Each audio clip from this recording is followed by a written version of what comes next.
প্রথম কথা আছে যে বেটার লেট দ্যান নেভার একটা কথা আছে। দেরি হলো কিন্তু অধিকার বেটার কর্মচারীরা পেল। দুর্ভাগ্যের বিষয় যে এই সরকারি কর্মচারীদের ডিএটা তাদের একটা অধিকার, দে আর অল এন্টাইটেল। পশ্চিমবঙ্গের তৃণমূল পার্টি সরকারি কর্মচারীদের অধিকারকে তারা দিতে অস্বীকার করে। সরকারি কর্মচারীদের অধিকার থেকে বঞ্চিত করে তারা যেন তাদের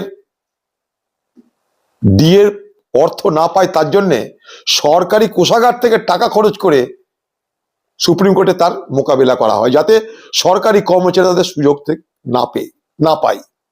এইরকম একটা অমানবিক সরকার বাংলায় রাজ করছে। সুপ্রিম কোর্টের আজকের এই হস্তক্ষেপ তাই যুক্তিযুক্ত, সদর্থক এবং প্রশংসনীয়, কারণ এটা তাদের একটা অধিকারের প্রশ্ন। সরকারি কর্মচারীদের অধিকার সুপ্রতিষ্ঠিত হলো বাংলায়, যাদেরকে মমতা ব্যানার্জি এতদিন ধরে প্রতারিত করছিল, বঞ্চিত করছিল। আবার দেখুন এই ডিএ দিতে কত সে কায়দা কানুন করবে। তার দলের পক্ষ থেকে বড় বড় লয়ার লাগানো হবে, হয়তো আবার চেষ্টা করা হবে। ওই দেখো, দেখলে হয়তো রিভিউ পিটিশনে মমতা ব্যানার্জি নিজে ওকালতিও করতে আসতে পারে, কাকতারুয়া উকিল।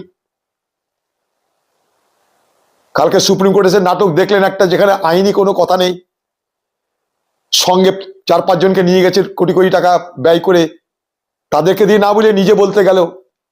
লোককে দেখাতে হবে আমি কত কি পারি। সেখানে আইনি কোনো কথা নেই, সেখানে স্ট্রিট কর্নিং করছে। এই বাংলায় সমস্যা তৈরি করছে মমতা ব্যানার্জি নিজে, আর এই সমস্যার সমাধানের প্রতিকৃত হওয়ার চেষ্টা করছে আরেকটা কায়দা করে সুপ্রিম কোর্টে নাটক করার মধ্যে দিয়ে। অর্থাৎ এ বলছে গৃহস্থ তোমার ঘরে চুরি হবে, চোরকে বলছে তুমি ভালো করে চুরি করো, আর গৃহস্থ বলছে তুমি সাবধান হয়ে যাও। তিনি মানুষের মুসিবত, তিনি আবার মানুষের মাসিয়া সাজার চেষ্টা করছেন। ঠিক একইভাবে সর্বত্র এই মমতা ব্যানার্জি মুসিবত এবং মাসিহার রোল সে করে থাকে শুধুমাত্র নির্বাচনের দিকে শকুনের নজর রেখে। এটা যে করবে আমরা আগে থেকেই জানতাম। লক্ষ্মীর ভান্ডারের পয়সা না বাড়ালে মমতা ব্যানার্জির ভোট হবে না। আমরা চেয়েছিলাম 2,500 টাকা করে, কারণ ঝাড়খণ্ড সরকার কংগ্রেস পরিচালিত, তারা দেয় 2,500 টাকা। তেলেঙ্গানা কংগ্রেস পরিচালিত সরকার, তারা মহিলাদের দেয় 3,000 টাকা। কর্ণাটক কংগ্রেস পরিচালিত সরকার, তারা দেয় 3,000 টাকা। এক গৃহ নির্মাণে তেলেঙ্গানা দেয় প্রায় 4 লক্ষ টাকা, কর্ণাটকও দেয় 4.5 লক্ষ টাকার উপর। সেখানে পশ্চিমবঙ্গ সরকার 1.5 লক্ষ টাকা, 1 লক্ষ টাকা দেয়। আশা কর্মীরা কদিন আগে আন্দোলন করেছিল, তারা দাবি করেছিল 15,000 টাকা বেতন দেওয়া হোক, মানে অনারারিয়াম দেওয়া হোক 15,000 টাকা। তাদেরকে লাঠিপিটা করা হলো, কলকাতায় ছেঁচড়ানো হলো। মহিলা, তারা গরিব গ্রামের মহিলা, বেটা ছেলে পুলিশ দিয়ে তাদেরকে ছেঁচড়িয়ে রাস্তা থেকে বার করে দেওয়া হলো, দিয়ে তারপরে গরু মেরে জুতোদান করতে 500 টাকা না 1,000 টাকা বাড়ানো হলো। তারা চেয়েছিল মিনিমাম 15,000 টাকা। পশ্চিমবঙ্গ সরকার উচিত ছিল এই আশা কর্মীদেরকে এই বেতন দেওয়া, কারণ এই আশা কর্মীরা সারা পশ্চিমবঙ্গের গ্রামীণ এলাকায় যে স্বাস্থ্য পরিষেবা, সেই পরিষেবা পৌঁছে দেওয়া সব থেকে বড় সেতু তারা। তাই নির্বাচনের আগে আরেক রাউন্ড ভোট খরিদ করার খেলায় নেমে গেছেন তৃণমূল পার্টি। এবার মৌলানা মৌলবীদের ইমাম ভাতা কিন্তু বাড়িছে কিনা জানি না, হয়তো বাড়াবে না, কারণ মমতা ব্যানার্জির মনে হয়েছে এখন যে মুসলমানরা ভোট দেবে না, তাই ইমাম ভাতা বাড়িয়ে কোনো লাভ নাই মনে হচ্ছে আমার, কারণ ইমাম ভাতা বাড়ানোর খবর পেলাম না। হয়তো পরে বাড়াতে পারে, কারণ মমতা ব্যানার্জি বুঝে গেছে পশ্চিমবঙ্গের মুসলমান তাকে ভোট দেবে না, তাই মুসলমানদের খাতি করে লাভ নাই। সোজা কথা শুনে লাভ। মমতা ব্যানার্জি এইভাবেই সাম্প্রদায়িক রাজনীতি শুরু করে দিয়েছে বাংলায়। দেখুন, আমি তো একটা জেলার তরফ থেকে সাধারণত যে গিয়ে থাকি। আমি যখন পশ্চিমবঙ্গ প্রদেশ কংগ্রেসের সভাপতি ছিলাম, তখন কি করেছিলাম সবাই জানেন। 2016 সালে আমরা সিপিএম সহ জোট, আমি এবং সূর্যকান্ত বাবুরা আমরা মিলেমিশে করেছিলাম। প্রদীপ ভট্টাচার্যকে, আব্দুল মান্নানকে আমরা মিডিয়েটর করে পাঠিয়েছিলাম, এবং বলতে নাই যে 2016 সালে আমরা বিরোধী দলের তকমা পেয়েছিলাম। তারপর থেকে নানা টানাপোড়েনের পর আজকে এতদিন পর্যন্ত চলছে রাজনীতি। পশ্চিমবঙ্গ প্রদেশ কংগ্রেসের পক্ষ থেকে তাদের যা সার্ভে, সেই সার্ভে অনুযায়ী পশ্চিমবঙ্গে একা লড়াটা সঠিক বলে মনে হয়েছে। তাই আমি একজন কংগ্রেস পার্টির কর্মী হিসাবে আমার উপরের নেতৃত্ব যা মনে করে আমি সেটাই পালন করে থাকি, এটাই আমার ধর্ম, এটাও স্বভাব।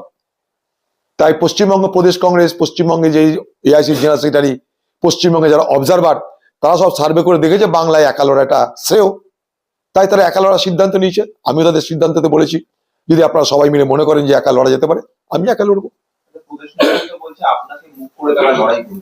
প্রদেশ নেতৃত্ব যে কথা বলেছে সেটা তাদের ক্যামেরার কথা, পার্টির মিটিং এ তারা সে কথা বলেনি, বা কোথাও বলেছে কিনা আমার জানা নাই, অন্তত আমাকে তো বলেনি।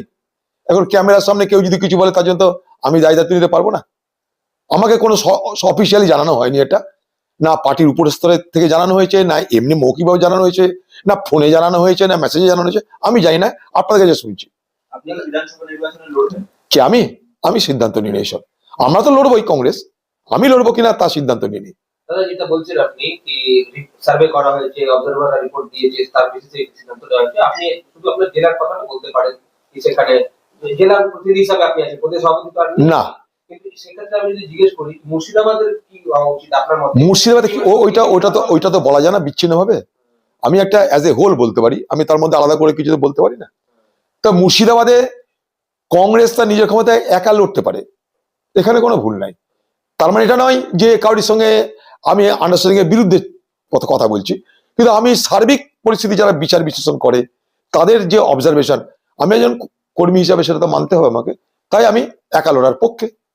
Congress will be going alone, there is no hesitation on it, but so far as Murshidabad district is concerned, Murshidabad জেলায় কমসে কম আমরা আগেও বলেছি আজও বলছি আমরা নিশ্চয়ই একা লড়তে পারি। আমরা তো একা একা লড়েছি ওখানটা, আজ না বহুদিন ধরে একা একা লড়েছি, লড়তে পারি আমরা। তার মানে এটা না যে আমি একা লড়তে চাইছি বা আর কিছু মানছি না, সেটা নয়, কিন্তু